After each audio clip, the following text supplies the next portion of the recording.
What is up, YouTube? It is your boy Dominzs here at Common Sense Graphics. You already know what day it is today. It is Anime Monday, but let's jump right into it. Today's video, I'm going to be focusing mainly on line art. This is going to be a very fast video, but let's get into it. So the first thing you want to do with any character is start off with drawing your head, is drawing your skeletal forms. So my head, I draw the lines, I draw the bases. I got my top line, which is the head, middle line, the eyes, and then the nose. And then I start working around it. It's a really good base to show you where it's at, and then you could draw like a top line on top of that to show where the hairline is at, just like so.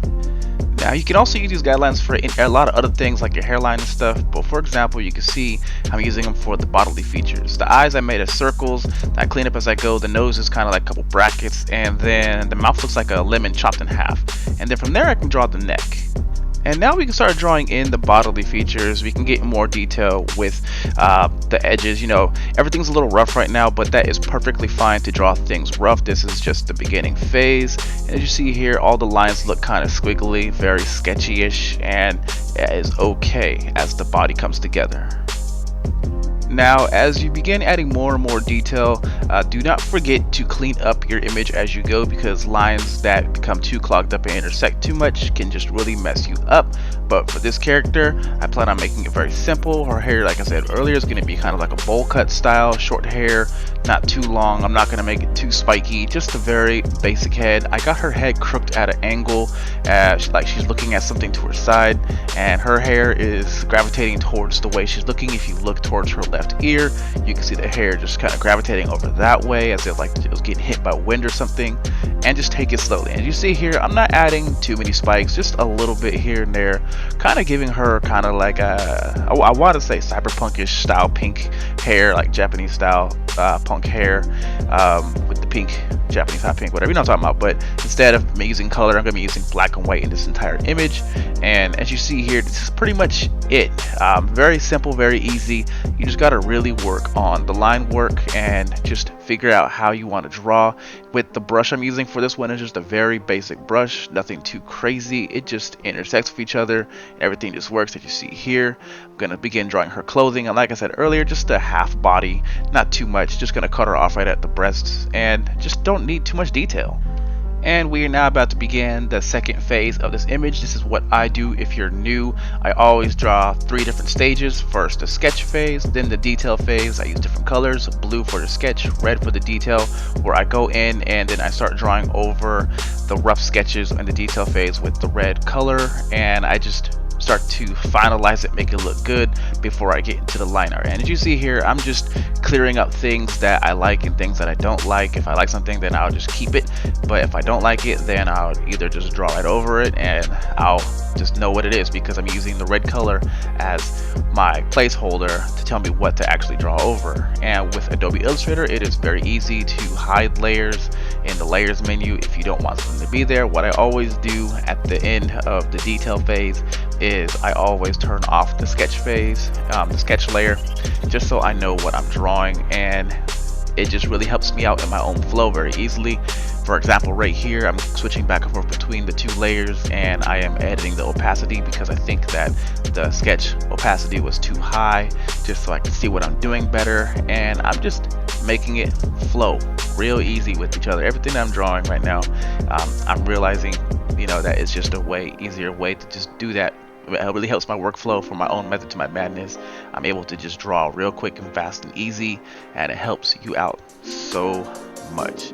And also, don't forget to clean up as you go. That is very important. Never forget that. Just keep it basic whenever you're drawing something like that.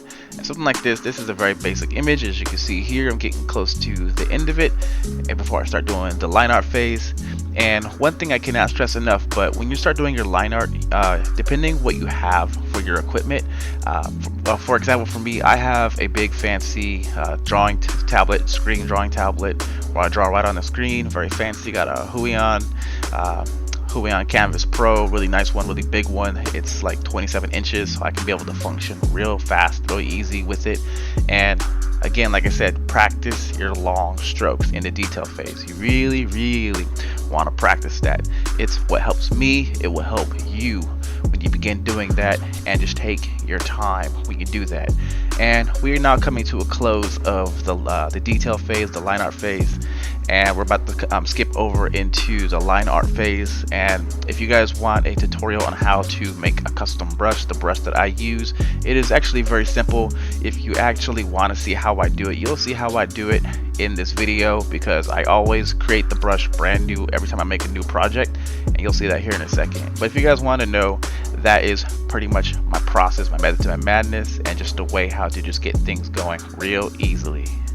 Now for the line art, if you will look closely, you're gonna see me crossing a bunch of lines with each other, and that is perfectly fine. When it comes to Adobe Illustrator, there is a function called expand and then divide, and then you can delete the lines to make sure that everything is cut very cleanly, very sharp and pointy. Usually, you know, with anime characters, there's a lot of fine lines that are cut here and there, that are cut perfectly, that are made to look really nice and smooth.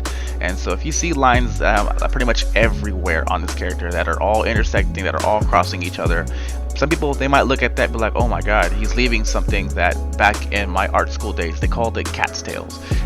In Adobe Illustrator, that is perfectly fine, because I am able to just quickly delete them once I get to it. But for the sake of the video, I actually edit that part of the video out because it is a lengthy process. If you guys want a tutorial on how to do that, I can easily show you guys how to do that. It is probably the most simplest thing you'll ever do. I'm probably sure there's new ways you can do it, but that is the way how I've been doing it for a long time, and it works for me, and it's very fast, and it's just the way how I work and how I like it. And again, you can see it. You can see these little lines everywhere that are crossed out. Also, one thing that is very important is to have a guide. In Adobe Illustrator, if you click on different lines, it will change whatever your brush is going to be to that particular line. So if you look up in the top right hand corner, I have my little guide, my little key for my brush sizes, and usually this is what I always use, is 1.5 through 0.25, and that's what I always use depending on what part of the body I'm drawing. Usually when it comes to eyes, I will draw something a bit with a finer line, like maybe 0.5 or 0.25. I'm working on the iris. You see here I'm selecting them, deciding which one will look best, and if the line's too thick, then I may not use it, and I'll go back and pick a different line and lower it down to a smaller size, just to make things look really fine where they need to look really fine at, because you don't want big, bulky, blotchy lines in areas that does not need to be where it should be. On the facial features especially, since with most anime characters, their facial feature lines are very not solid, not overly blasted by too much ink, and so this is what you want to do. But we are now coming to the end of the video, where I go to my always favorite phase, the speed art phase, where I do everything at the end of the video real quickly and put it all together to give you a masterpiece. But let me know what you guys think. I put a lot of information into this video. Please comment down below what you guys want to happen. If you guys want some more tutorials that I mentioned in the video, just say it so down in the video, and I might make it be something that pops up. But yeah, rate, comment, subscribe. Make sure you guys stay tuned for whatever Wednesday I'm going to be drawing my BMW, and hopefully you guys like that. But your boy is out.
I'm so wasted.